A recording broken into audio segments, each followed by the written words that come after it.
Hello friends, this is Venky. Welcome to the Vijay Venky blogs. ఈరోజు మనమైతే శ్రీ సీతారామస్వామి టెంపుల్కి వచ్చేసాం అనమాట. ఇది హైదరాబాద్కి నియర్లీ 40 కిలోమీటర్స్ ఉంది నాచారం నుంచి, మా ఏరియా నుంచి అనమాట. ఇప్పుడైతే వచ్చేసాం. మనకి ఇక్కడైతే ఆంజనేయ స్వామి టెంపుల్ కనబడుతుంది. మనం లెఫ్ట్ తీసుకుంటేనేమో సీతారామస్వామి టెంపుల్లోకి వెళ్తాం. మనం రైట్లో అయితే టెంపుల్కి ఆపోజిట్లో పెద్ద ఆంజనేయ స్వామి అయితే స్టాచ్యూ పెట్టారు. ఇది కొత్తగా ఓపెన్ చేసినట్టున్నారు. చూడడానికి అయితే సూపర్గా ఉంది. గ్లాసెస్తో బిల్డ్ చేశారనమాట. మనమైతే నెక్స్ట్ వీడియోలోకి వెళ్ళిపోతాం. అటు సైడ్ సీతారామస్వామి టెంపుల్లోకి వెళ్ళిపోయి మనం అటు నుంచి షూట్ చేద్దాం అనమాట.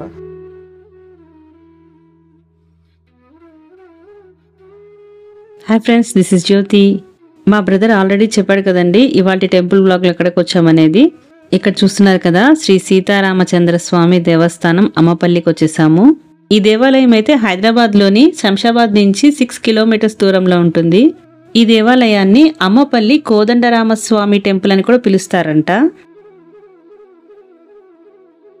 ఈ దేవాలయం అయితే చాలా ప్రాచీనమైందండి. అలాగే చాలా చరిత్ర కలిగిన దేవాలయం ఇది. నియర్లీ ఇది 1000 years ఓల్డ్ టెంపుల్ అంట. పదండి మనం ఫస్ట్ అయితే గుడి లోపలికి వెళ్తూ దీని హిస్టరీ ఏంటనేది మనం చెప్పుకుందాము.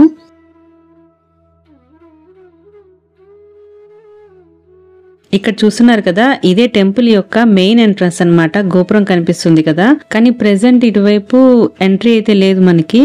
మొత్తం అంతా కూడా రీకన్స్ట్రక్షన్ చేస్తున్నారు. సో మనము సైడ్ పక్కగా వెళ్ళాలి. టెంపుల్ కి పక్క నుంచి దారి ఉంది. సో పదండి అటు వెళ్దాము.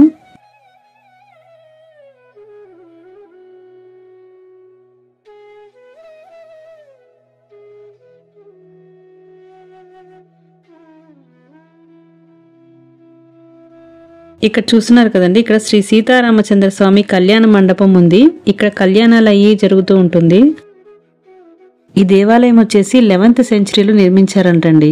టెంపుల్ అయితే చాలా విశాలమైన ప్రాంగణంలో ఉంది. ఇది మొత్తం కూడా 250 acres వైశాల్యం అంట. ఇక్కడ టెంపుల్ ముందర కోనేరు ఉంది చూడండి. ఇక్కడ ఫోటోషూట్ టైమింగ్స్ కూడా ఉంది, 6 AM to 6:30 PM వరకు.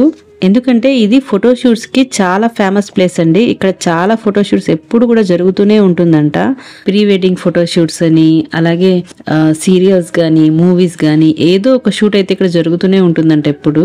ఈ దేవాలయంలో 2 కోనేర్లు ఉన్నాయండి. ఒకటి గుడి ముందర, ఇంకొకటి గుడి వెనక ఉంటుంది. ఇక్కడ చూస్తున్నారు కదండి, ఈ కోనేరు కట్టడంలో కూడా ఒక చరిత్ర ఉందండి. ఇక్కడ నుంచి చూస్తున్నారు కదండి, ఇక్కడ మండపాలు కనిపిస్తున్నాయి కదండి కోనేరుకి 2 వైపులా. ఒక పక్క ఉన్న మండపాలు వచ్చేసి ముస్లిం సాంప్రదాయం ప్రకారం కట్టారంట. ఇంకా మరోవైపు ఉన్న మండపాలు అయితే హిందూ సాంప్రదాయం ప్రకారం కట్టారంట. అప్పట్లో హిందూ ముస్లిం సమైక్యతకి నిదర్శనంగా ఇలా కట్టించారంట.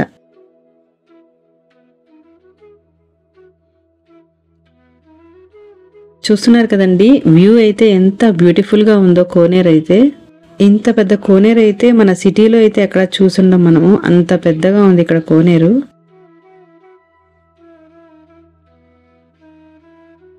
ఇంత పెద్ద కోనేరుని చూడంగానే మేము కాసేపు కోనేరు దగ్గర కూర్చొని స్పెండ్ చేసాము.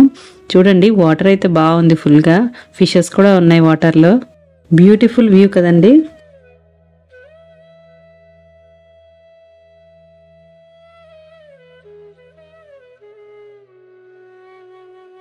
ఓకేనండి, టెంపుల్ లోపల ఇంకా చాలా ప్లేసెస్ ఉన్నాయి చూడాల్సినవి. పదండి.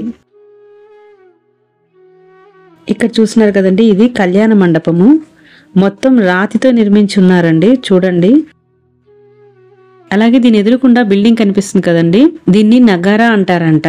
అంటే కళ్యాణం జరిగేటప్పుడు వాయిద్యం వాయించే వాళ్ళంతా ఆ బిల్డింగ్ లో ఉంటారంటండి. ఇది వచ్చేసి స్వామివారి రథం ఉంచే ప్లేస్ అంట ఇది.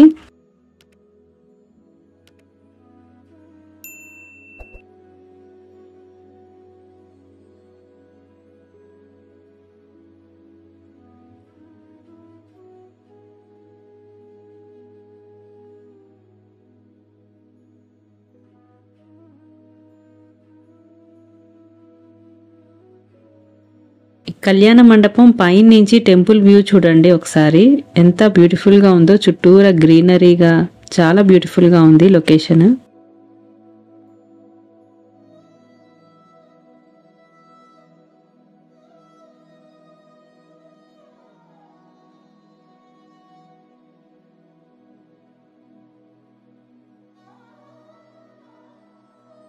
ఇక్కడ చూస్తున్నారు కదండి, ప్రెసెంట్ అక్కడ కన్స్ట్రక్షన్స్ జరుగుతుంది కాబట్టి ఆలయంకి వెళ్ళడానికి దారి అయితే ఇదే.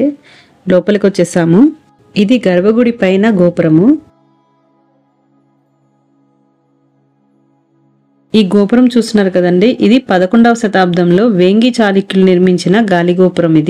ఇది టెంపుల్ కి వన్ ఆఫ్ ద అట్రాక్షన్ అని చెప్పుకోవచ్చు. మొత్తం ఇది 90 feet అబోవ్ ఉంటుందంట గోపురము. గోపురం అంతా కూడా మరమ్మతులు జరుగుతున్నాయి ఇక్కడ. ఇక్కడ చూస్తున్నారు కదండి, ఇది దీపస్తంభము. ఇది రాతితో నిర్మించబడింది. అలాగే దాని వెనక ధ్వజస్తంభం కూడా ఉంది. దేవాలయంలో దీపారాధన చేసుకోవాలనుకుంటే ఈ దీపస్తంభం దగ్గర చేసుకుంటారు.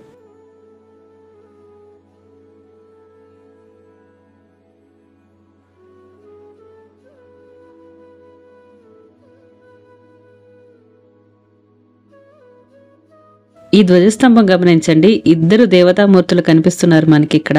ఇట్లా ఎక్కడా ఉండదు, చాలా రేర్ అన్నమాట ఇద్దరు ఉండటం. ఇక్కడ క్షేత్రపాలకులుగా ఆంజనేయ స్వామి మరియు గరుడ్మంతుడు ఇద్దరు ఉన్నారు. లోపల గర్భగుడిలో ఆంజనేయ స్వామి ఉండరండి మనకి ఇక్కడ. సో అందుకనే ఇక్కడ నిర్మించినట్టు చెప్తున్నారు. ఆంజనేయ స్వామి ఎందుకు లేరు అనే క్వశ్చన్ వస్తుంది కదండి. సో ఎందుకు లేరు అనేది మనం ఇప్పుడు చెప్పుకుందాము. రండి, ప్రదక్షిణ చేస్తూ మనం స్టోరీ అయితే చెప్పుకుందాము. ఇక్కడ లోపల గర్భగుడిలో మనకి శ్రీరాములతో పాటు సీతాదేవి ఇంకా లక్ష్మణుడు మాత్రమే ఉంటారండి. ఆంజనేయ స్వామి ఉండరు. రాముల వారు 14 సంవత్సరాలు వనవాసం చేస్తున్నప్పుడు ఇంకా ఆంజనేయ స్వామి పరిచయం కాక ముందరంటండి ఇది. ఇక్కడ రాముల వారు చేతిలో విల్లు పట్టుకొని ఉంటారండి. సో అందుకనే ఇక్కడ రాముల వారికి కోదండ రాముడు అని పేరు వచ్చింది. శ్రీరాముల వారు వనవాసానికి వెళ్ళినప్పుడు ఎక్కడైతే శ్రీరామచంద్రుడు విశ్రాంతి తీసుకున్నారో అక్కడ మాత్రమే ఈ కోదండరాముడు ఆలయం అనేది ఉంటుందంట. ఈ ప్రదేశం అంతా కూడా దండకారణ్యంలో ఒక భాగం అంట.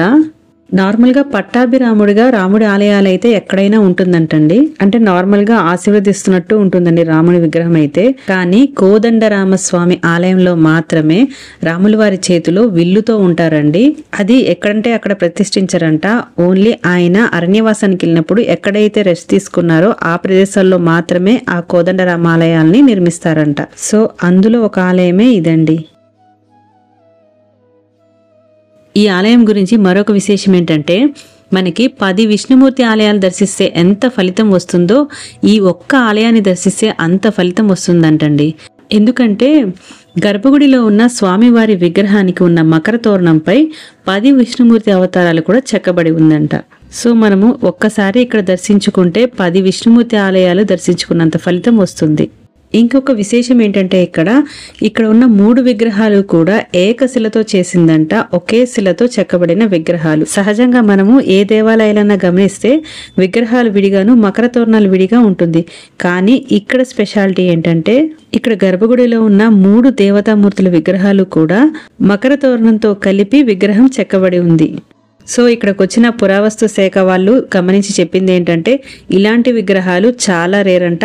ఓన్లీ అది 10వ శతాబ్దం ముందర మాత్రమే ఇలాంటి విగ్రహాలు ఉండేవంట. సో దాన్ని బట్టి అర్థం చేసుకోవచ్చు ఈ దేవాలయం ఎంత పురాతనమైనదో. ఇక్కడ చూస్తున్నారు కదండి, ఆలయం లోపలికి వచ్చేసాము. స్వామివారి దర్శనం చేసుకుందాం రండి. ఇక్కడ చూస్తున్నారు కదండి, ఇది ఆలయం మొత్తం వ్యూ అండి లోపల. ఈ ఊరికి అమ్మపల్లి అని పేరు ఎందుకు వచ్చిందంటే సీతమ్మ వారు కొలువై ఉన్న ప్రదేశం కాబట్టి ఈ ఊరికి అమ్మపల్లి అని పేరు వచ్చిందంట. ఇక్కడ హోమం చేసుకునే ప్లేస్ ఉంది చూడండి. ఇక్కడ చూస్తున్నారు కదండి, ఈ చెట్టు 350 సంవత్సరాల పైన ఉన్న చెట్టు అంట. దీనికి ముడుపులు కడుతున్నారు. ఇక్కడే ఒక నాగదేవత ప్రతిమ కూడా ఉంది చూడండి. అలాగే ఈ టెంపుల్ వచ్చేసి తెలుగు ఇండస్ట్రీకి కూడా ఒక సెంటిమెంట్ అంటండి. ఏ మూవీ అయినా కూడా ఇక్కడ వచ్చి ఒక షార్ట్ గానీ లేదా పూజ గానీ చేపించుకుంటే ఆ మూవీ అనేది హిట్ అవుతుంది అని చెప్పి వాళ్ళ నమ్మకం అంట.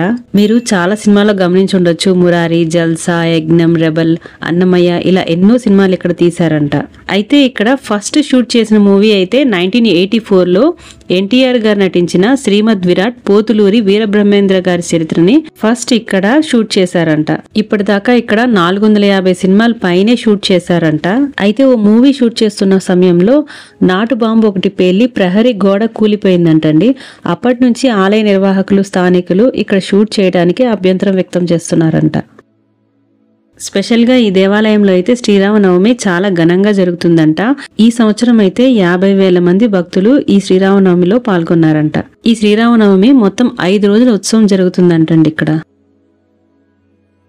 ఇక్కడ చూస్తున్నారు కదండి, ఇక్కడ శివాలయం కూడా ఉందండి. గుడి అయితే క్లోజ్లో ఉందండి, కానీ స్వామివారిని అయితే దర్శించుకుందాం రండి.